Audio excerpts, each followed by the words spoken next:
What is going on, y'all? It is the Sportz Nutz Draft Edition. The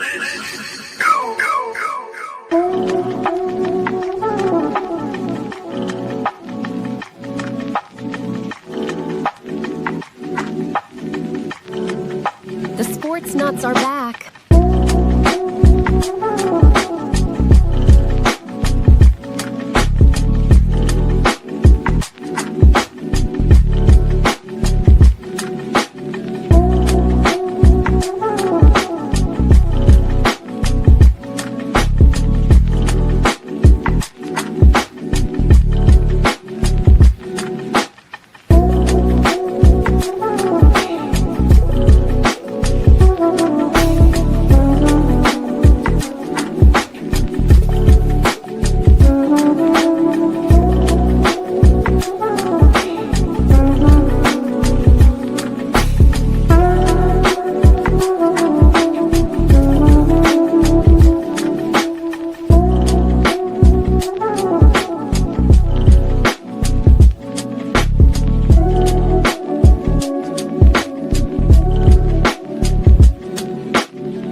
You are now listening to the Sportz Nutz.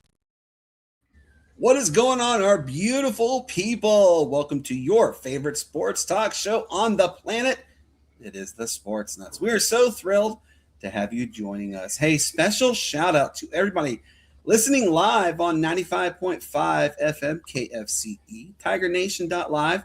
This is a new one. It's only for a 2-week trial. It is Jocks Montgomery, 740 AM, 93.3 FM, KJR FM in Seattle, and the other 8 additional radio stations we air, and we are beyond thankful. Also, we now air in 54 countries worldwide. You guys literally are the best fans ever. Thank you guys so much for tuning in to us. Greatly appreciate it. Hey, let's give a special shout out also, y'all. If you live on the island of Hawaii, more specifically on the island of Oahu, and you are having a family outing or a 4th of July celebration, you need someone to cater to your event, send me a message, Brandon Keeler on radio@gmail.com. I'll happily get you in touch with our good friend Bobby and his entire staff at Kalama's Cuisine.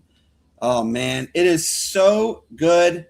We are back and ready to go. Our guy Ben will be here momentarily. But Matt, man, happy Tuesday. You had a little bit of an interesting event happen today. But, man, dude, it's so good to see you.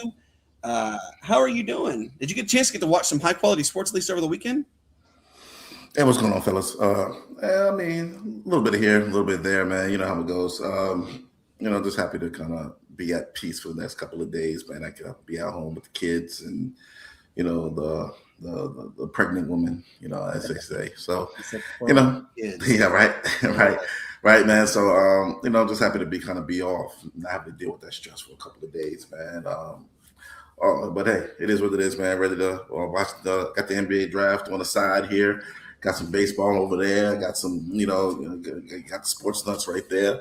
So I'm ready to kind of just, immerse myself in sports for the next couple of days. You know, what's really cool, and Shane alludes to this too, YouTube TV does this multi-view thing, and that literally is the best thing since sliced bread. I have the draft on. I have us on.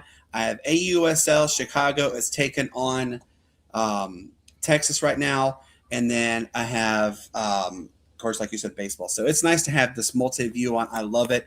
But, man, Shane, dude, it's so good to see you.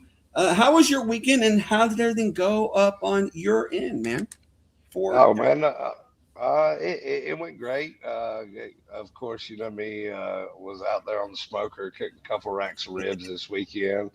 You know, still sampled them for the last time today, I believe. But man, other than that, had a great weekend. You know, got to watch the race there at the Naval Base Coronado in San Diego, and of course, the U.S. Open. Got to watch it. Go Wyndham Clark go wire the wire for the win. Something that hadn't happened in a long time. It's definitely a great sports weekend. You know, a great weekend overall. But man, I'm excited to be back here. We sort of hope Marcus comes in here and we have a great time with him as always. A few laughs and a bunch of great conversation. So definitely ready to get started tonight. Absolutely. Hey, we have a couple somber things we do need to mention. Shout out to our guy, Tony Gladstone. As you guys know, he comes on regularly, dealing with a little bit of a health situation with his family. So just keep him in your thoughts and prayers. Really good friend of ours. And everything that was told to me, absolutely.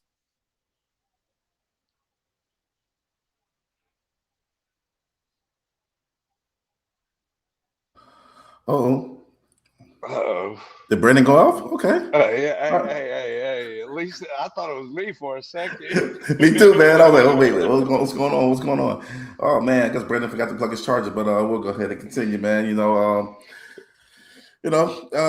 me pick up where he left off. Boom, boom, boom, boom, boom, boom, boom, boom, boom, boom. All right, you know what? Let's go ahead and bring Marcus on, man. We can go ahead and bring Marcus on. Marcus, how's it going, man? Hey, what's going on, guys? How's it going? Yeah, I actually saw that happen too as I was sitting backstage, and I'm sitting there and I'm paused as well, and I'm waiting for you guys to say something, and I'm like, okay, is it just Brandon or is it the whole show? And then when you said so, I go, oh, okay, good, okay, let's go. Yeah, exactly. Same here, man. So now, man, Marcus, man, it's been a while since I've seen you, man. We can never catch each other, man. But all right, go ahead and tell us what you've been up to, man, for the last couple of weeks, man. I guess it's the last time you were. Oh, my goodness. Well, it's been a huge change of direction at my sports station or my radio station, which has now become more focused towards sports. It originally started out, it was more of a news station, community, and it still is. It still serves the community. WRMN 1410 AM is still very much about serving the Fox Valley area people, but they partnered up recently, kind of right at the beginning of this new year with Fox Sports, and we're now affiliated and partnered with Fox Sports. So now it's WRMN Fox Sports, and I am the sports director of this department.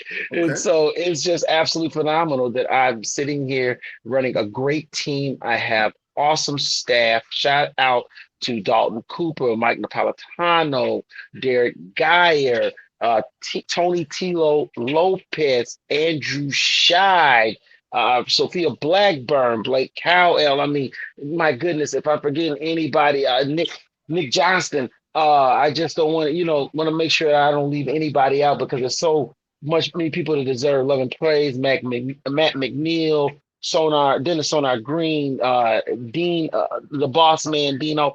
I mean, just for this amazing opportunity for us to be able to cover sports in a town in the city of Chicago where, as crazy as it may sound, there's only now currently at this moment 4 radio stations that do sports in Chicago. That sounds crazy. People would think, oh, no, you're like, but no, it really is. There's only 4 stations. It's ESPN, 670 The Score, WGN, which does part-time sport because it's a news station as well for Chicago. And now you have us, where you can now tune in and get your sports. We have an excellent lineup. It runs Monday through Friday. We got 4 p.m. to 6 p.m. Evening show, Big Top Sports. And then on Saturday, I kick it off with the Truth About Chicago Sports at 8 a.m. to 9 a.m. And then it's followed up by On the Border. And then after that, it is On the Rise, which finishes it off from 10 a.m. to 12 p.m. And it's just all excellent, fresh content, new faces. And it's just great that I could be spearheading this. I started when it was nothing, guys. I mean, literally, I came to the station and said, "Hey, let me put on a sports show, man." And now where we're at, we're covering the White Sox. We're partnered with the Bears as well. Hopefully, we'll be covering the Bears this season, as it's our second season being partnered with them. And it's just so many great things that is happening within the station, and I love that I am right in the thick of that. And you know me, if you guys know me by now, you know I love Chicago sports. So this is just who I am. Marcus, it's so good to see you, man. I'm sorry that it's really hot here and we're having brownouts with the heat. It's actually was on the mention of the news that I'm offended, Brandon. You know what? I'm just gonna ignore that. But Marcus, man, it is always good to see you, man. I've missed talking to you, and I'm ready to finally get going. And first off, I gotta say, man, I came in and hearing what you're doing, and I'm really proud of everything you're doing. You know, you're our good friend, and I want to let everybody know also, I believe you said you were going to be with us on Friday, July the 3rd, correct? That's when we do our best guest of the Sportz Nutz, and I have you coming on. Guess what, sir? What's that? I'll be there. Yes. I'll be there, baby. Always good to have my guy, Marcus. So, Marcus, I want to go right into this with you.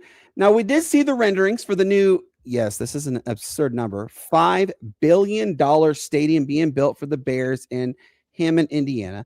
What has been the vibe around $5 billion? What is the vibe been around Chicago, knowing that the Bears aren't going to be a signature for Chicago? Yeah, they're still going to be called the Chicago Bears in Hammond, Indiana. But what do you know about what will happen to Soldier Field as well? Because that is a signature stadium that you see literally in the entire NFL. And now that the potential that we're not going to see Soldier Field much longer being utilized. What is the vibe been around town? It's business as usual because the Bears are at Soldier Field until, honestly, the lease is till 2033. They could probably absorb some of the lease if they break it in 2031, 32, maybe even 30.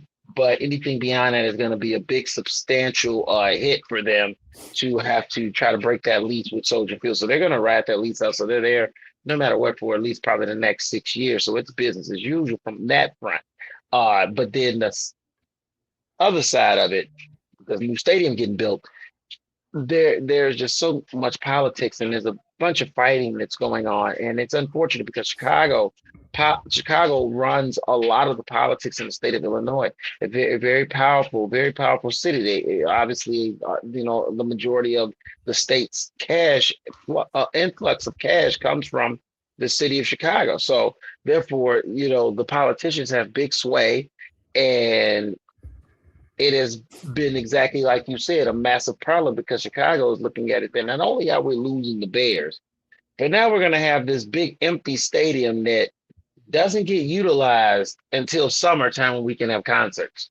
The revenue that the city of Chicago is looking at losing, that's the part of it that nobody is talking about. And I just find that hilarious because that should be the actual real conversation, because then you would realize what the real problem is. If people actually would sit and talk about the real numbers that Chicago is looking to lose, and not just in 1 year, now calculate that decades, because the Bears never have to come back to Chicago. And a lot of people don't know this, but there's some written rule within the NFL, some deal that was made with Papa Bear Hallis and the NFL, and it is in stone still to this day that Chicago can only have one professional football team. And if you think about it, it's kind of crazy, right? Because LA has two, New York has two, we have two baseball teams in Chicago.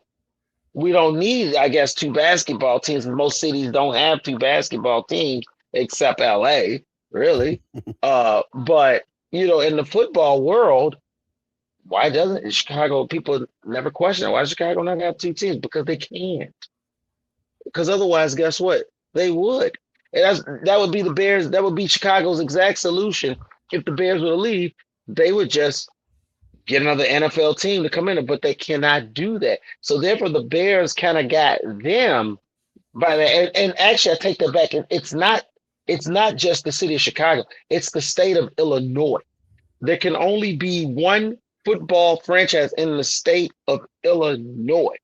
So, you can't even start a professional football team like in Champaign or Carbondale or something like no, it can only be one team in Illinois. So now if they move to Indiana, that's where things get dicey, don't they? And that's why I think Indiana's kind of a bluff in a lot of ways too, because if they do move to Indiana, how does this work? Because they got to remember the Bears are still going to operate out of Chicago. They're just going to play their game in Indiana. The facilities are in Lake Forest, a very luxurious suburb north of Chicago. They're not leaving that facility. They just built a brand new state-of-the-art building there. So they're going to still be right here in Illinois. And therefore, if you think about it, they're still the one team in Illinois. So kind of it's a game of chicken right now. And it's bad because the Bears deserve to have a new stadium. The Bears deserve to be in Arlington Heights. They purchased the land. It's a perfect site. Everything is perfect. Everything is perfectly set up for the Bears to build an amazing, what people are throwing around the term paradise, okay? Where fans and players can all come together in a glorious moment to enjoy football and camaraderie. And Chicago has put every major block hole possible to stop that from happening. Yeah, it's going to be a weird situation. Like I said, when we don't see Soldier Field being utilized anymore, that's when you're going to go, whoa, this is now it's getting real. And I mean, it's literally between Soldier Field and Lambeau Field. Those are the two oldest stadiums in NFL. And now we're on the precipice of not Brandon, seeing. but the problem is Soldier Field is tiny. Yes. Soldier Field is tiny and it's old, and the Bears are bigger than that. The Bears are a bigger franchise than that. The Bears should be packing the house like the Dallas Cowboys every night with a big jumbotron and roof, and it should be a big spectacle for fans to come and see. And it's not. It's actually one of the biggest hassles in the world to go see a Bears game. I watch Bears games at home. At home. At one time, I knew a person that had, through their family, had access to season passes, and I went to home games, and knowing with the season passes, just didn't even bother to drive. Found a way to take some type of busing system because it was better than drive. Like, it's the inconveniences, the things you have to go through just to go to Soldier Field to see a game. It's not fair to the fans, and think about how many fans are being cheated, because how many more fans could come see the Bears in a bigger state-of-the-art stadium. Yeah, and we've had this discussion so many times. We've all, the way the land of sporting is going, I think eventually we will see all stadiums be domed in some form. Ben has said it. Yep. Ben has also said, I don't think anybody will ever touch Lambeau. Never say never, because Marcus, what talks the most is the almighty dollar. And Super what Bowls. Can they do for them? Yep. And Super Bowl is what generates that money. And it's just going to be weird not seeing Soldier Field utilized. All right, Shane, go ahead, man. Yes. Oh yeah, well, Marcus, thanks again for joining us tonight, man. As I mentioned before, we always have a good time. I can't hear him. If anybody else can they relay his question to me? Shane, go ahead. You're saying he has a Shane. Ask your question. Marcus, thanks again. He's saying thanks for coming. But you know, we're less than 5 minutes away from the draft. He's talking about the NBA draft. Who do you think is going to be the number one overall selection, and who do you think the Bulls select there at number 4? Who do you think is the number one overall selection, and who do you think the Bulls select at number 4? The Wizards are crazy if they don't select AJ. If there's some way that they let AJ DeBans to get away from them and they don't select him, that's just that's on you, and that's why your 100%. franchise, and that's why your franchise will continue to always toil if you don't make this obvious slam dunk pick. The Bulls. I apologize. The Bulls are playing basically a waiting man's game. There's really not much you can do. It's kind of a la when they had to pick and they grabbed Michael Jordan. If you remember in that draft, they were number 3.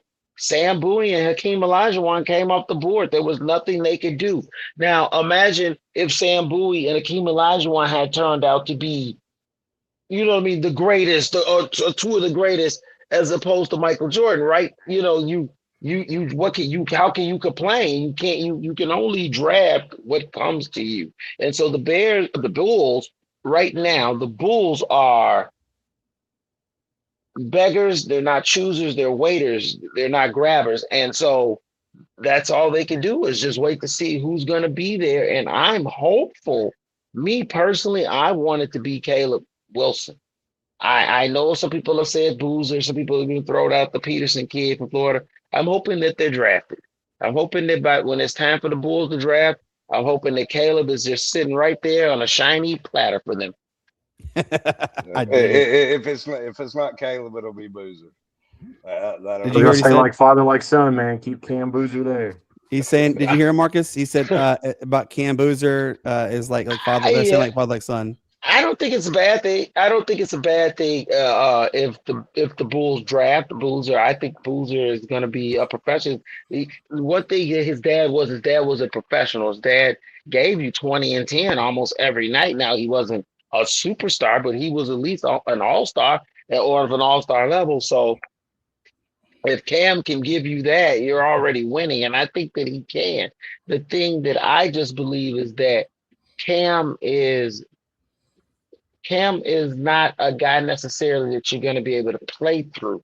Like Karl Anthony Towns. People got to remember Karl Anthony Towns, the number 1 pick. I tell people that all the time. People forget that because it's been so many, it's 11 years ago. And people forget that Karl Anthony Towns was a number 1 pick. That means you should be dominant. That means you should be the best player on the floor. But was he in this championship game? No, it was a guy that was picked in the 2nd round that was the best player on their team. So, you know, a player, you can't predict necessarily what the potential exactly is going to be, but if you can still get at least a value pick, at least then you're going to go for it. But if you can get that, superstar, man, that's what the Bulls need. And I just don't know if Cam Boozer is going to be a superstar in the league. I don't think that you can, like I said, I don't think you can run an offense through him.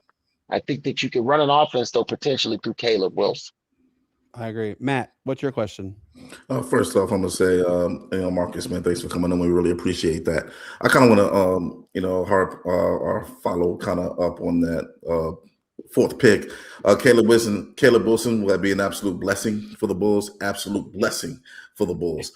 I think one of those top 3 teams are gonna, go off course and pick him.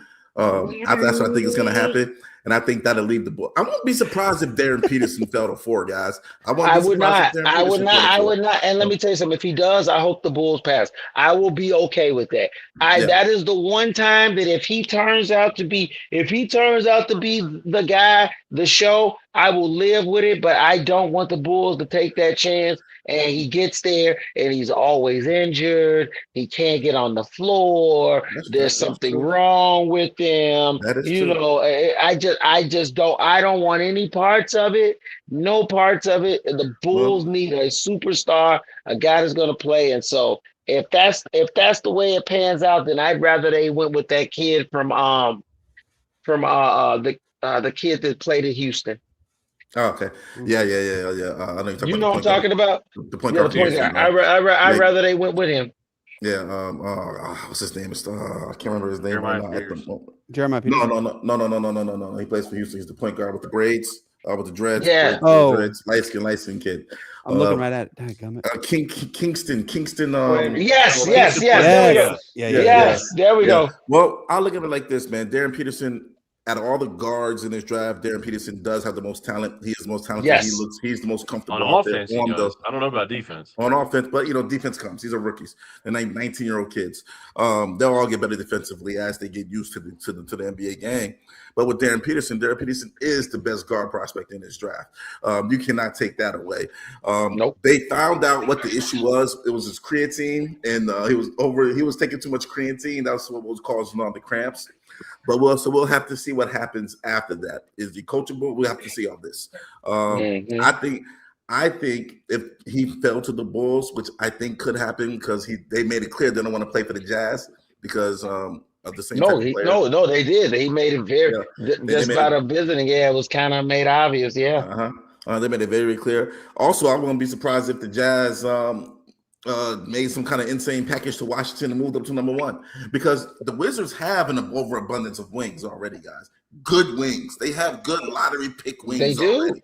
They do. They don't need AJ, but AJ. Well, let me ask you this: what player in this draft fits best with the roster that the Wizards currently have? And that includes because we know Anthony Davis and Trae Young are coming back this season. Mm-hmm. They're gonna play. So knowing that these guys are coming back to play and they are of superstar, proven all-star caliber, what really fits for them?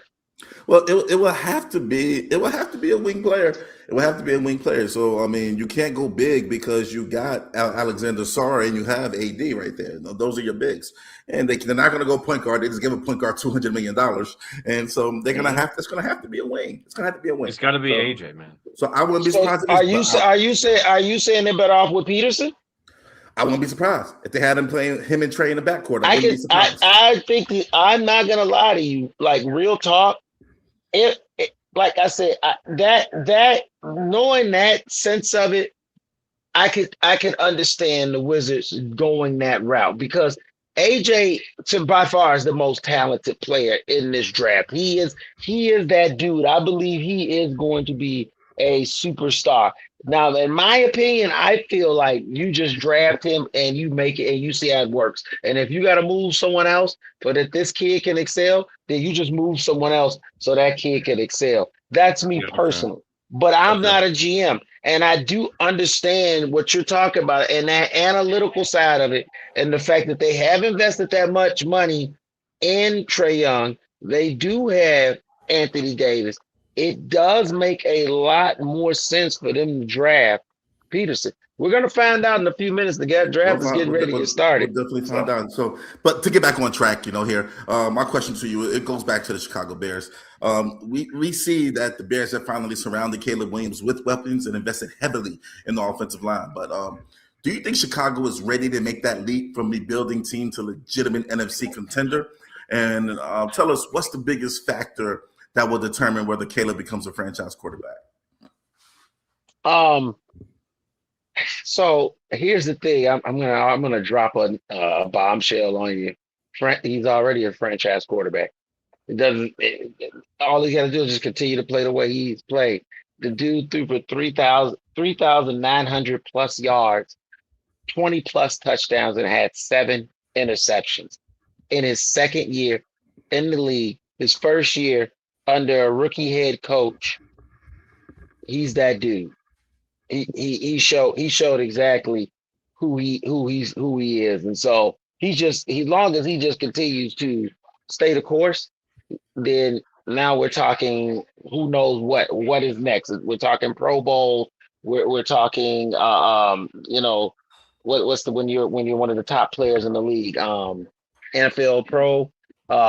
He's getting all those accolades, and then hopefully the big wins come with that, your conference championship, and then eventually Super Bowl. But he's arrived. I think that the real question is what goes back to what you originally said. about are the Bears done rebuilding and are they now a contender to be continued once we see what this season starts, because they made it to the playoffs. Were they really a contender for the Super Bowl though? No, the defense wasn't good enough. And has the defense gotten better? That's why it's to be continued, because we have to find out. I didn't see them do enough in the draft to convince me that defensive line is going to be better. I believe they're going to be better at linebacker. I believe they're going to be better in their secondary, which was already a strength in some kind of way. I'm telling you that strength is going to be better this year, and have you believe me, but I do feel that way, that they made something that was already a strength, they made it stronger. And so, no, the defensive line has got to get sacks. They've got to be able to get pressure on the quarterback. You have to be able to get the ball back to Caleb Williams so he can do those special things. Ben, go ahead, man. Yeah. I do have a question for you. I'm going to go back to basketball for a little bit. My question to you is: were you around at the time when Michael Jordan was still with the Bulls? And if so, did you ever get to go see him play in action? And what was that like? I saw the whole dynasty. I saw it all. I literally witnessed when he got drafted. When he got drafted. Now, mind you, I was a youngster, but I witnessed it. I witnessed him go off in the Garden against Boston in the playoffs. I witnessed a lot of. Did I get a chance to see him live? I wish no, I did. That was the only unfortunate. My brother did, and I was too young and naive to realize what a special moment it would have been, and I didn't go. And I had a chance, and I should have, and that's always one of my biggest. What were you thinking? But I was a child, so I can't beat myself up too much. But yeah, I mean, it was special, man. The guy was special. It's been an honor and a privilege to be able to know that I've seen Magic, Larry, Michael, Kobe, LeBron, and old Kareem. So I've got a taste of a lot of people that have been in that conversation of who's the greatest basketball player of all time, and it has been an honor and a privilege to have been able to witness the GOAT himself for many years. And remember, he played 82 games. He didn't take any games off. It was very rare. It was very rare for him to miss a game. And at that time, there was no streaming, so every game was played on TV. Not hard to watch. So yes, I got to watch that greatness up close for all of his seasons. I remember many times going to watch. You remember this too, Marcus, when they were building Phillips Arena. They had to play the Atlanta Hawks, and they would get all the big players. They'd either play them at Georgia Tech, Alexander Memorial Coliseum, or at the Georgia Dome. Well, they always would play Michael Jordan at the Georgia Dome, and I remember going and seeing Michael Jordan play. My question for you, Marcus, is let's switch up a little bit. The AUSL is doing really well right now, and the Chicago Bandits, yes. They actually are turning heads. Now, they could be better, obviously, the Chicago Bandits. Dude, I got a chance to watch. They actually, I was ecstatic. They played their game on ESPN this weekend. It was such a Father's Day weekend treat. The team is very good. Oh, yeah. I'm impressed. They did say, the AUSL did say that they're not going to expand until 2028. Where would you like to see them expand? Where would you like to see them expand to for the AUSL? Man, that's tough because, this league is still, I feel like, just starting to really grow and get their notoriety. And I mean, if anything, just try to stay big market. Because it's hard. Small cities are willing to give you a chance, but also it's hard to fill the stand. And so, you're better off trying to stick somewhere near a bigger market city and hope that it catches on and hope that the idea catches on. Because what a lot of people don't know, where the Bandits play in Chicago, they play in Rosemont Arena. Rosemont. They play in Rosemont, Illinois. There's an actual arena there, but they play outdoors in Rosemont, Illinois, and that's a very vibrant town that's right on the outskirts of the airport, O'Hare Airport. O'Hare Airport is right next to Rosemont. So you got a lot of people that are traveling through, touring, visiting. You get a lot of flow of people and just in that general area, period. There's shopping malls, there's a casino, there's a whole strip with bars and restaurants, a comedy club. Also, therefore, there's a lot of traffic flowing through there. Perfect opportunity for them to nab people to come and watch them. And so, it's not that easy to get this league like some might believe. You got to have the right location, right area, the right juice and flow to really generate, because the league still does not get talked about enough, and there's still not enough advertising at this moment. I agree. And by the way, to let everybody know, the number 1 pick has been selected. It was AJ DeBansa. So to let everybody know, that was the number 1 pick. I'm not gonna lie, Brandon. When he first said, he was like Anise DeBansa. He didn't say AJ. He said Anise. Yes, I was like, what? I was like, what? I was like, who? I thought the same thing, but I have my feelings about the ball-headed alien and Adam Silver. That's just my thoughts on that one. Marcus, because of finally got it right. Yeah. Now, Marcus, obviously with time, we have to end our interview here. I apologize for that one, but I will tell you this. We're going to have you on again. I would be willing to bet before July the 3rd if you're down. Does that sound good? You just reach out to me, my brother. I'll be here. Hey, we man. appreciate it, Marcus. Marcus, I appreciate you. Marcus. I appreciate you, not 100. No, I appreciate you 1,000%, man. You are one of my good friends. You're Matt's, you're Ben's, you're Shane's. We appreciate you to the max, man. And my brother, man, we're going to talk soon. But in the meantime, you need to go have a fantastic evening and watch the draft. And, man, just relax. It's the evening. And we'll talk soon. Sound good, brother? Definitely, guys. Always a pleasure. Blessings. Love coming on. Thank you guys so much. Yes, sir. We'll talk soon. Yeah, appreciate it. Yeah, Brandon. You better get them off because we'll talk this NBA draft thing for I know. 2 hours, man. I know. That's why I was like, well, they went the whole interview process. But hey, it's always good to talk to Marcus. Marcus is a good guy. We truly enjoy him. All right, so let's get going into everything.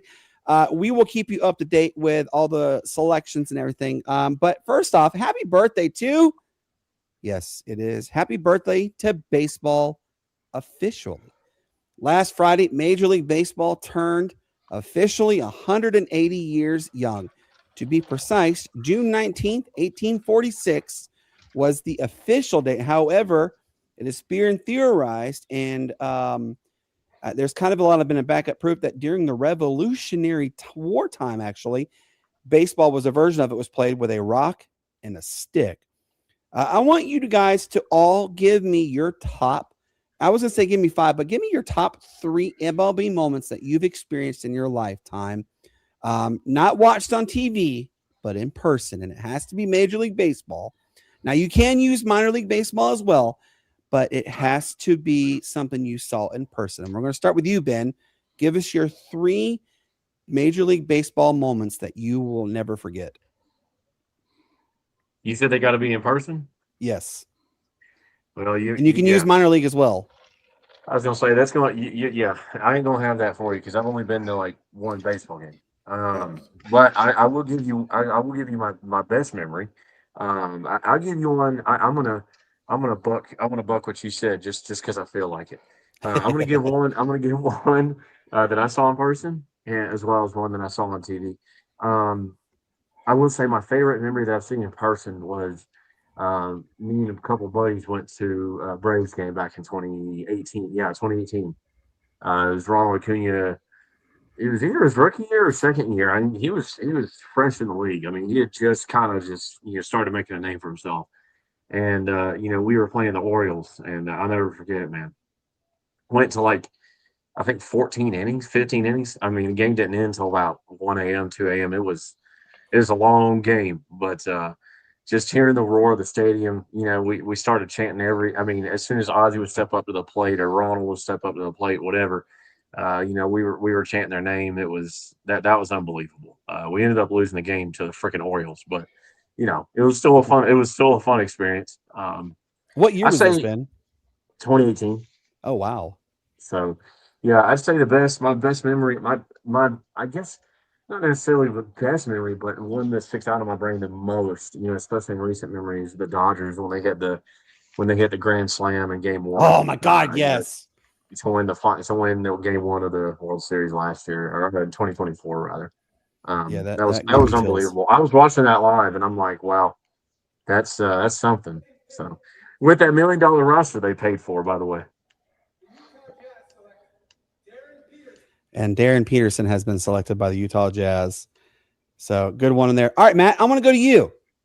Give me your top. Actually, no, yeah, give me your top 3 baseball moments that you witnessed in person, Matt. And like I said, you can also use minor league baseball too. Well, the number one baseball thing that I witnessed in person, it was during that run, that stretch when Ronald Acuna was hitting all these leadoff home runs. Like first pitch of the game, home run. It was like this stretch he had hit like 3 or 4 in a row, 3 or 4 games in a row. He had done it. I was somewhere in the middle. I remember going to the game. It was here in Atlanta, and I went to the game, and it's like the whole vibe. Everybody knew this was going to be a home run. Knew it was going to be a home run. And first pitch of the game. Was that one where he got that guy pegged him really hard? No. This was it was just the overall vibe. It was the actual home run. He actually did hit a home run. It's like I think it was like his 5th or 6th game in a row where he had a leadoff home run. It was a crazy stretch, but that whole vibe and that aura of everybody knowing, he's going to hit this home run. First pitch of the game, home run, and he just thwacked it out of it. The rest of the baseball games, man, and I've been to maybe about 10 to 15 baseball games in all my lifetime. Nothing crazy really happened. It was good games. Braves had a couple comebacks. Braves had a couple comebacks. The Yankee games that I went to, I was far too young to remember because it was back in the early 90s or something. I was very young in Yankee Stadium. So that'd be the greatest memories. But my overall greatest baseball memory as a teenager, 13 years old, I believe. I don't want to age myself. That whole Mark McGwire, Sammy Sosa race. That's what I remember. Did you watch it in person though? No. I mean, I sat down and watched the game on TV, and you could say it was in person because it was a live broadcast, if you want to get technical about it. But no, man, never seen that in person. But as far as baseball overall, that was probably the most craziest memory was that race. What about you, Shane? Give me your 3 moments that you witnessed in person, and it can be minor league baseball. First one that comes to mind is just going to see the Braves play and watching Chipper, Francoeur, and Glavine was pitching that day. So seeing all 3 of them on the field at one time was definitely a great memory to see and all.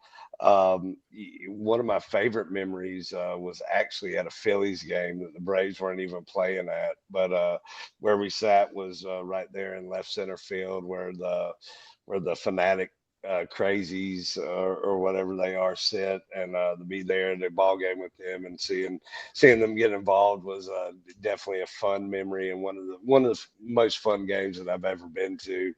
And then probably the one memory that sticks out the most is for Father's Day one year. We went down to the Charleston River Dogs. They were playing the Columbia Fireflies. And this was, of course, when Tebow was on the team. So we got to go out there and see Tebow play. And we sat behind the Columbia bench, and we actually got a ball thrown up to us, and gave it to my dad for Father's Day. So it's definitely one of those lasting memories. And since everybody's throwing their most memorable MLB moments, I'll go ahead and give my 2 real quick. One is Cal Ripken breaking the Ironman streak. Yes. That was definitely a great thing to watch. But probably the most memorable was that Barry Bonds 755 hit or 756 hit, whatever it was. Watching him break the career home run record on TV, staying up late to watch that one as a youngster as well. Was definitely a memory that I won't forget ever with the MLB and the importance of it. I agree. Oh man, there's so many good baseball moments. My favorite one by far I was God, it was so long ago. I'm trying to remember my age. I was at Game 6 of '95 World Series when David Justice hit that home run for the Atlanta Braves to win 1-0 in the World Series to win their first World Series. I remember, thanks to Mom for that. That was by far one of the coolest experiences. Let's see. Another one that I got to experience. Do you remember when they had the MLB strike? I think it was '94. And they were trying to find everything they could do, and the G Braves came to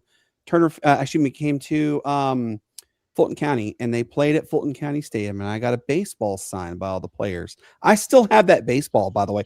You can't read a lick of anybody's autograph on it because it's so old. I mean, that's how, like, of course, when you're a kid, you don't really keep a lot of things. That was my third one. Oh God. It was actually thanks to our good friend Brian, Matt. I was just coming off of my divorce with Lisa, and Brian said, "Let's go to a baseball game." We went to a Braves game, and Brian and Atlanta Braves are like hand in hand, and also another cool thing about it was that same week he took me to a Gwinnett Braves game.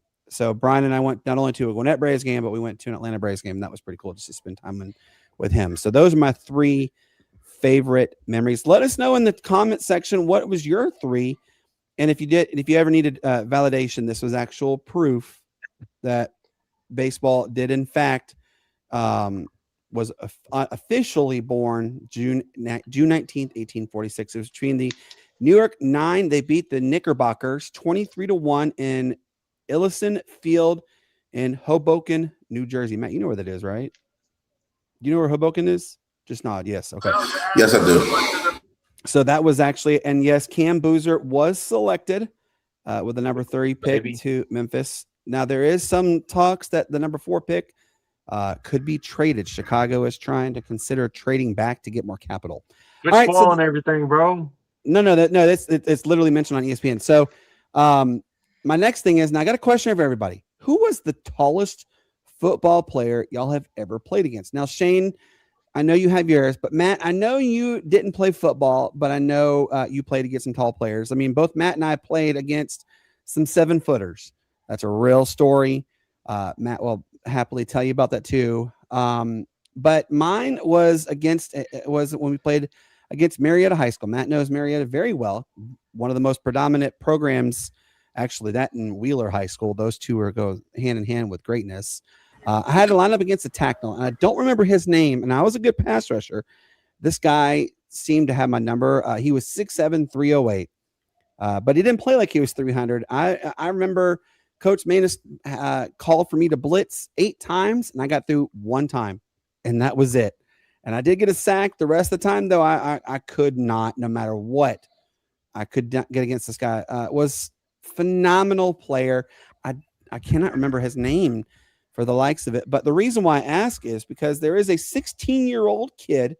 His name is Eric Kilboard Jr. He is a 6'10" lineman.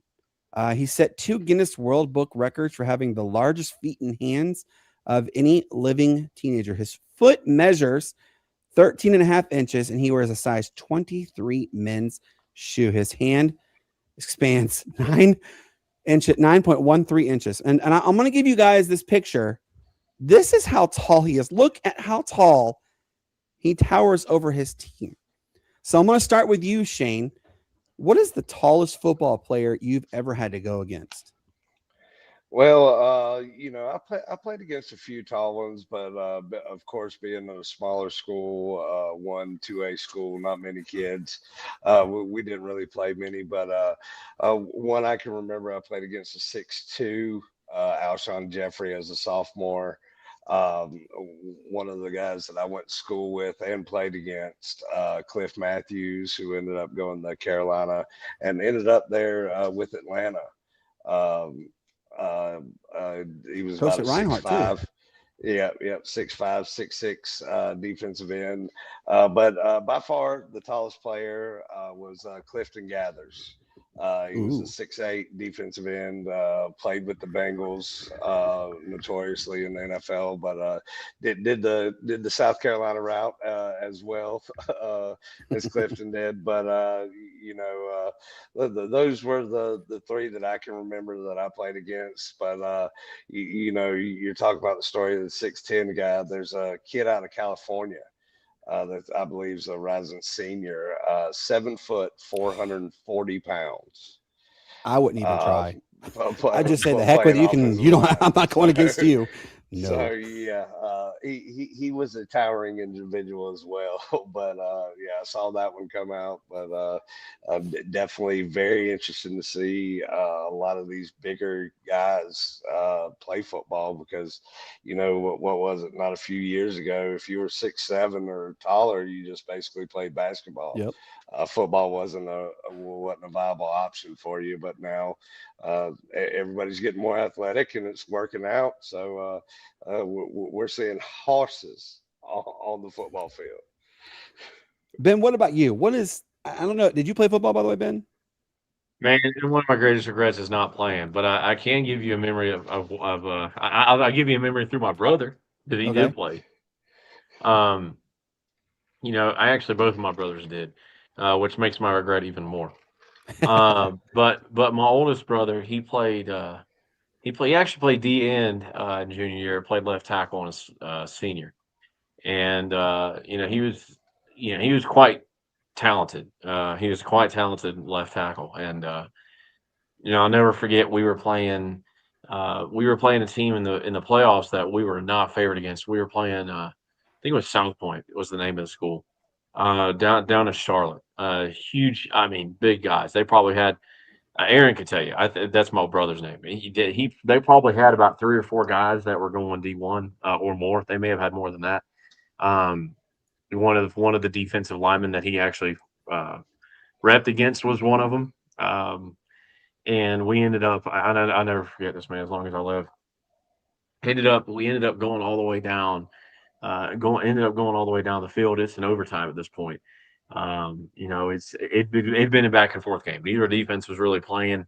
I think, if I remember correct, I want to say it was like 52-48 or something. I mean, it's just there wasn't any defense. It was like the Dallas Cowboys. Defense is not made. It's like the Dallas Cowboys and Denver Broncos back in the Peyton Manning MVP year. If you know, you know. It was like that game. And so we were driving down the field, and I'll never forget, man. We scored a touchdown to put us down 1. And so at this point, South Point had already had the ball. So in those days, back in those days, 10, 12 years ago, I don't imagine the rules have changed. Maybe it's still the same way, but it's kind of like college. Each side gets a chance to score, right? Yeah. And so coach was like, all right, we're going for 2. We're going to win this darn thing because our defense is gassed. And if we don't win, oh well. So we ended up going for 2. We passed it to our best receiver, who was like 6'4". He was a beast, man. If his grades had been in shape, he would have been D1. But he could never get to school. He could never get his grades in shape. But he came down with it. It was a jump ball. I mean, it's just one of those like Randy Moss kind of jump balls. He came down with it and won us the game. So I'll never forget that. And y'all, I'm gonna let you know this too. Ben is not short by any stretch of the imagination. Yeah, I was gonna say, Aaron's no slouch either. 6'4". Ben is 6'6", so Ben is not a short guy. So Matt, I know you and I both played against really tall players. Caleb Wilson gets the Bulls, by the way. Yeah, Caleb Wilson is Marcus gets his wish. Yeah, Marcus did. He won it. But Matt, tell everybody, who was the tallest player you ever got to play with? And I know you didn't play football, but you played basketball. Who was the tallest player you ever got to play against? I played against Sheldon Williams from Duke. He's about 6'10". A lot of players, man. A lot of players that would just be out here random, especially in my early 20s when I was just going on runs. Dwight was out there before. I got a rebound on Dwight Howard. That's my claim. I got a rebound on him, but my other 2 shots went into the stands. But I got a rebound on him. Yeah, a lot of NBA players, man. Steve Smith. You got kids played against Smitty? Al Horford. Oh my God. There's a lot of runs, man. There's a lot of runs, especially at Emory and like a lot of these parks and a lot of there was a hospital, but it had like a gym at the top floor of it. I remember that very well. That's where the like the NBA players would go play and ball and have runs. So back in my early 20s, man, like 2005 and on, man, 2005 to 2010, around that time, man, I was just hooping heavily. A lot of NBA And that's players, actually man. how Matt and I met, thanks to our good friend Brian Greenblatt for telling everybody he played for the Atlanta Hawks. A lot of NBA players, man. So I got to hoop against a lot of NBA players, a lot of NBA talent. When you first play against somebody who's like 6'10", you're like amazed, but you realize that it's tall, but it's not that tall, but it's tall. Remember that It's boy? weird. The last game you and I played against, he was 6'9". And I mean, I didn't back down to him. He kept shoving me, and I didn't back. I remember I threw the ball at his head. Remember? Yeah. But I remember being in a rec league, right? I think I told you these stories one time, Brandon. I was in the rec league, and we just sitting there balling, and the rule was no major league sport athlete could be in this league. That was the rule, the one rule of this rec league, right? This team tried to bring in Darren Waller as a little. I remember you telling me that too. Yeah, man. Tried to bring him in under the hoodie. Man. Under the hoodie, man. This man about to go jump ball, take the hoodie off. I'm like, hold up. Yeah, he told me this story. This is back when he was with the Ravens. He had just came into the league. He was with the Ravens at this time. I'm like, so it was like maybe like about 8-9 years ago. I'm like, hold up. No. But it was too late.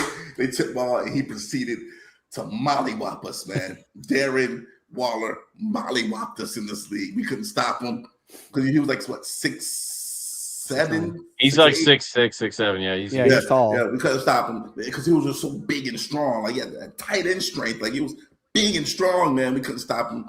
No matter how high I jumped, Brandon, it didn't matter because he could jump higher than me. I mean, it was and crazy. Matt has ups, y'all. I promise you, he has ups. I had a 40-inch vert, man, but he's 6'7". That's why I call him Springs. Yeah, he's 6'7" with like a dang near 40-inch vert, so couldn't do anything. So he just destroyed us. Then after the game, I go to the ref, that's Darren Waller. He played for tight end for the Ravens. Ref's like, I know. That's serious. Like, I know. Ref was straight up like, I know. Then he goes off, I'm like, oh, this is crazy. Y'all gonna pay a ref off in the rec league? This is crazy, man. Do you remember Chris Lowe? Yeah. I played against him. And Chris Lowe actually is a reporter for ESPN now. I played against him. I actually played with him. He played at Roswell High School. And then I played against him. And there's actually a guy, he only played 1 year at Auburn and then had a horrific knee injury. I hate that Art Nielsen. He's the one that helped teach me how to do the best hook shot. And he was 7'3". Art Nielsen was a beast. This dude was humongous. And he said, I remember his words of wisdom was, do not worry about playing against anybody, because if you give it your all, that's why I tell my kids, you give it your all, you'd be surprised. All right, let's go to the next topic. Nike has agreed to pay Michael Jordan, and this is a crazy thing here, $250 million per year for the rest of his life. And it got me thinking, what other famous athlete still gets paid for something they created? And I was going to say give me three, but because of time, Matt, I want you all to give me one. Just give me one. Matt, give me one athlete that you know of that still gets paid bukus of dollars for something they created. I don't mention. I got to give you two real quick, but I'll make it quick. You got to go with George Foreman and the George Foreman grill, man. He got that, and then you also got Tony Hawk and his forever get paid for Tony Hawk's pro skater games and stuff like that, man. But those two definitely take me back to, especially from when I was a kid. So I got to go with those two. What about you, Ben? Me? Yeah. Oh, we got to go with Tony Hawk, man. Great. I mean, come on now. The skateboarder. He's like the only one anybody knows about. Yeah, he's the only one that really made skateboarding what it is. Yeah. He made those little like Matchbox looking things, you know? So what about you, Shane? Man, I got to go with I guess the creation of Magic Johnson Enterprises and what he's been able to do with his venture capitalism and everything else with the Dodgers, being owner of them, owner of Los Angeles Football Club, and owner of the Washington Commanders. So you get him, and then of course you got Serena Williams, kind of same venture capitalist type deal with ownership in Ben's Miami Dolphins and the UFC. So I went kind of more of that business entrepreneurial route than what they made. I think mine would definitely go with Shaun White, one of the most decorated snowboarders of all time. Shaun White, he's still, he hasn't competed in Olympics. I think in the last 2 Olympics, he's been retired for a while, but he's still, everywhere he goes, he still gets paid, and people still buy him drinks left and right because of what he was able to accomplish. And he had a bunch of movie cameos too. Yes, man. So I got to give it to him for that one. Shaun White, by far one of the best. All right, now it comes. We're coming to the end of the series. It is the sports story segment. We all give you a sports story. Shane, give us your sports story. Oh yeah, well, earlier this month, the PGA came out with the proposal of a possible 2-tier system, and we saw the announcement come today, which was Tiger Woods' first public appearance after his DUI.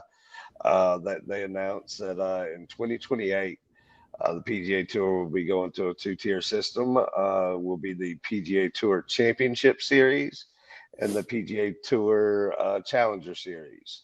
What this kind of does is it's going to be the top 120 golfers in the Championship Series as far as points go. You're going to have a guaranteed number of 24 signature events with majors and everything in it. That's going to kind of be what the PGA Tour is now, but then they're going to add the Challenger Series to it, which is going to be a minimum of 20 events that lower tier individuals that are trying to gain their PGA Tour card, as we see now, will be performing in this. And at the end of the year, only the top 90 in the Championship Series will be guaranteed into the next year, and then the top from the Challenger Series will come up into the Championship Series. So it's kind of something that we talked about along the lines with conference realignment and stuff. Something I proposed, kind of a 2-tier system at one time. PGA Tour is trying it out, and it's definitely a welcome change to get some more competitiveness into these events. And I mean, if you look at the Championship Series, they're talking about a $20 million purse minimum for each event. So they're trying to go to the lines of Live then. Well, now that's going to be $20 million spread out amongst the top 65 golfers that weekend.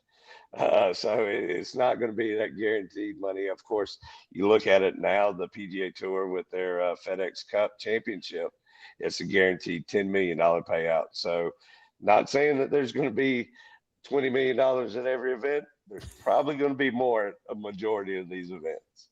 I agree. My sports story is real quick. It's actually it's a sports story in a degree. It's the U.S. Geological Association, the University of Hawaii at Manoa announced we are due at any time for the largest earthquakes ever on the San Andreas Fault. And also there's another fault. Don't ask me. I can't remember the name of it, but it's literally right beside that. It's like a ground zero, basically. But there is 1,000 years of pressure built up.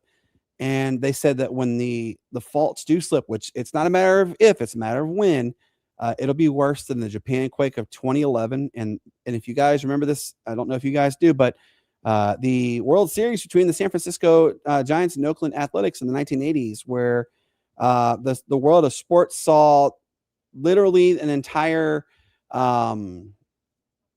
sport just stop, and also unfortunately saw an entire freeway collapse. So it's crazy to think that's going to happen, but it will happen. And I know that we're close on time. Ben, give us your quick very quick sports story if you have one, sir. Yeah. Well, ladies and gentlemen, I'm going to throw out some numbers out there to you, and I'm going to tell you exactly what these numbers represent, and it is unbelievable. All right. Those numbers are 24, 12, and 13. What these numbers represent is these are representing 3 teams in the top 5 of the top 5 of teams in the Men College World Series that have made the most appearances that have never ever won one. Those 3 teams are Florida State, UNC, and Clemson from most to least. What that means is, ladies and gentlemen, that 3 of the top 5 teams with the most appearances without winning a championship is it from the ACC. Is the ACC snake bitten? Are they snake bitten? I think the question has to be asked. On the flip side of this, the SEC has won 12 of the last 18 College World Series. I think this whole debate of whether, is the SEC a football conference? Listen, maybe we should start asking the question, is the SEC a baseball conference? Because the dominance the SEC is having right now is unbelievable. Yes. Unbelievable. The ACC, I don't know what's going on, but they got to figure their crap out, man. There's something going on. But 24, 13, and 12, that's crazy, man. You mean to tell me you make it to 24? What's the combined number on that? Like 40, 48, something like that, 47? You mean to tell me that the conference has almost 50 national championship appearances and not a single win? That's alarming. Come on, man. Like, that's crazy. That's alarming. That really is. It is. And now comes everybody's favorite segment. It is the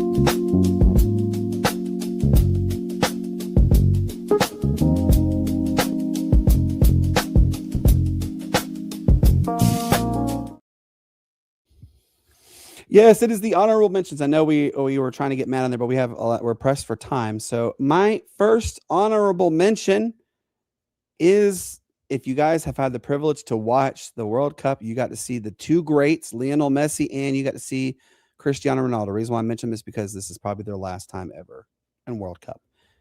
And I'm not going to steal anybody's thunder, but I will tell you, if you have had the privilege to watch them, then you were blessed. So that's my first honorable mention. Shane, give us your first honorable mention, please. You're muted. Oh yeah, well, my first honorable mention, because you knew about it, and I'm glad you didn't steal the thunder, is going to go to Lionel Messi, considered one of the greatest to ever play the game of soccer. Has another record beside of his name. Yesterday, he scored his 17th career World Cup goal. Passing, I forget who he passed, but set the record for most World Cup goals all time. So definitely congratulations goes to Messi on this monumental achievement. And let's see how many more he can get before the end of this World Cup, which more than likely will be his last, considering his first one was, 2006? Which is crazy to 16. think. Yeah. And did you see he almost didn't even make play for Argentina. That was yeah. There's actually a whole storyline about it. He almost played for Spain. Yeah. It was interesting little story on that one. So yeah, definitely worth the watch, especially with as you mentioned, Ronaldo and Messi possibly playing in their last World Cup. Yeah, that's gonna be way to go out if it is, man. Yeah, really. Absolutely. Matt, give us your first honorable mention, please. My first honorable mention, man, is going to go to Giannis for finally getting out of Milwaukee, man. Got to give it to him, man. For those who don't know, Giannis was traded. Giannis entered the thunder, bro. Was traded to the Heat. Well, hey, look. This would have been my sports story, man. Giannis was traded to the Heat, guys. But I also say it's an honorable mention for me because the Heat are in the Southeast Division, which what the Hawks are in. And so I want to thank him for depleting the Heat of all his depth. And so they're sending it to Milwaukee. Yeah, we gave up the farm. Literally, you gave the whole world up for them. Yeah, and you know what? You still don't have enough cap to give anybody else. Because Giannis and Bam takes up about 80-something% of your cap. So it's going to be a bunch of fill-ins in there, man. Hey, man. Hey, Jay Knight is still out there. Jay, I'm just saying. I'm just saying. So shout out to Giannis, man, and shout out to the Brooklyn Nets for passing on Acuff. So I hey, know. man. I think he's Hey, going to go man. here to Sacramento. It's I not really even do. just that they passed on him. It's that they took freaking Michael Brown. Yeah, they They took sure Mikael did. Brown. Yeah, I think Unbelievable. honestly, right here is where Darius goes to is the If Sacramento. he doesn't go 7, will the Hawks get him at 8? Oh Lord. Anyway, Ben, give us your first honorable mention, please, sir. Yeah. My Matt stole first yours. honorable mention is going to go to Dusty May, the head coach for the Michigan Wolverines, ladies and gentlemen. Just won a national championship, and what 3-4 months later, he gets to go move on to the Dallas Mavericks. And there you go. Going to get Acuff is to coach going to the Cooper Kings. Flag. Say what? Darius Acuff is officially a Sacramento King. Yeah, I'll be praying for him. He needs it. So that's I think that's a big deal for Dusty May, man. I definitely see the vision. He's going to get to go coach Cooper Flag. I mean, why not, man? Why not? I actually think it's a good signing. I really do. I think he will help restore some sense of normalcy to Dallas. I really do. What's going on in Michigan, though? That's the real question. I know, like everybody's trying to get out of there at one time, it seems. Yeah, first it's football, now it's basketball. Exactly. Well, my second honorable mention is about the Atlanta Dream and how they are now the best team in the East, and they are tied for second with the Las Vegas Aces in the league. Atlanta is starting to become a team you don't want to mess with. And I also got to point this out.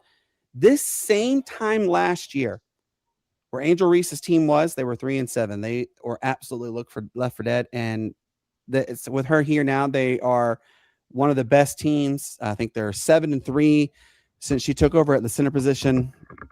And it's hard for me to cheer on Angel Reese, but I got to tip my cap to what she has really turned herself around. And although she still makes some boneheaded decisions with that whole pink Rolls Royce that she bought, stupid idea to do that. Don't buy a car that costs more than your entire salary and house combined. So don't do that. Shane, give us your second honorable mention, please. Well, I'll tag along with you a little bit. Shout out to Angel Reese being the fastest player in WNBA history to 1,000 rebounds. On that note as well. But my second honorable mention is kind of going to tag along with Ben's sports story. Is going to go out to the 2026 men's baseball champions in the Oklahoma Sooners. They actually finished up SEC play below 500. Came back, was able to get into the tournament. Had a regional against Georgia Tech, who they actually ended up beating twice as the second number overall seed. Then they came back and swept the Big 12 champions in Kansas. Then made it to Omaha and was the only team in Omaha to face the top 8 national seeds in the tournament and win 10 out of their last 11 games. So definitely kind of shows how we always talk about baseball. It's not about the best team, it's about the hottest team. And they definitely ended the season the hottest team, but congratulations winning the national championship to the Oklahoma Sooners men's baseball team. And Matt, we do need to have Ada Mara, whatever you say his name. He needs to be called right now. The Atlanta Hawks are on there. But speaking of Matt, give us your second honorable mention, please, Matt. No problem. This will be my last one. And it's a piggyback off of your Atlanta Dream, Brandon. This one actually is going to go to the MVP of the team. That'll be Alicia Gray. Yes.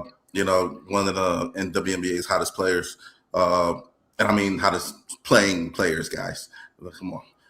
She's leading Atlanta in victories, She's strengthening her all-star case as the season heats up. But the real engine and cog of the Atlanta Dream is Alicia Gray, man. So I got to give a shout out to her, man. And that'll be my last honorable mention. Yeah, the Atlanta Dream, they're doing something special. Ben, give us your second honorable mention, please.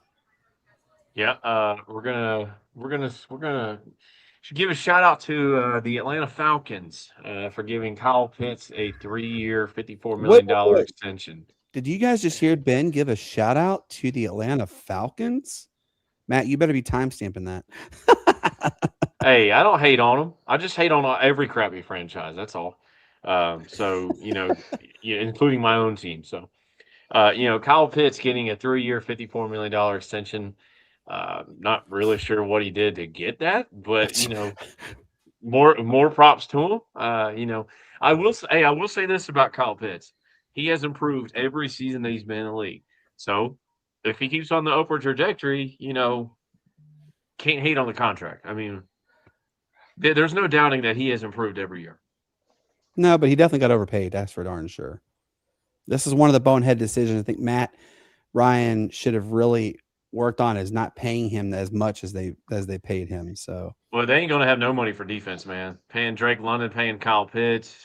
They still got to pay Bijan. Bijan's got to get paid. I mean, come on, they're giving everybody. Bijan will be up next. They ain't gonna have no money for defense. That's why I said don't give. Shouldn't have given that money. My third honorable mention goes out to Curacao. They scored their first ever World Cup point in the nation's history.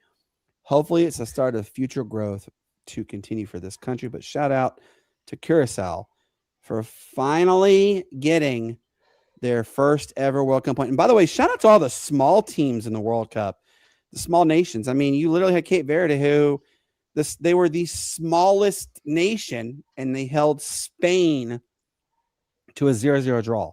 That's pretty cool. So congratulations, though. Definitely goes out to Curacao. Shane, give us your next honorable mention, please. Well, my third and final honorable mention is going to go to Corey Heim. Earlier this month, it was announced that next year he'll be taking over full-time in the NASCAR Cup Series for 2311 Racing. But this past weekend at the Naval Base Coronado, in just his 13th start in the NASCAR Cup Series, he went out there and won. Yet being a road course where some of the favorites got tangled up early in an incident that kind of knocked them out the race. The 23-year-old came out and proved that he belonged in the series and won a race. So if this is any indication of what his Cup career could be like, it's definitely going to be about prime time for Heim time. You were waiting all day to say that too, weren't you? Oh yeah, I've got a bookmark starred everything on my notes, but definitely congratulations to Corey Heim and getting that first NASCAR Cup Series win. Absolutely. Ben, give us your third honorable mention, please. Yeah. Finally, I'm going to shout out Mr. Ozzie Albies for hitting a 2-run walk-off home run versus the Brewers on Saturday, which in a series in which we ended up winning, which we desperately needed.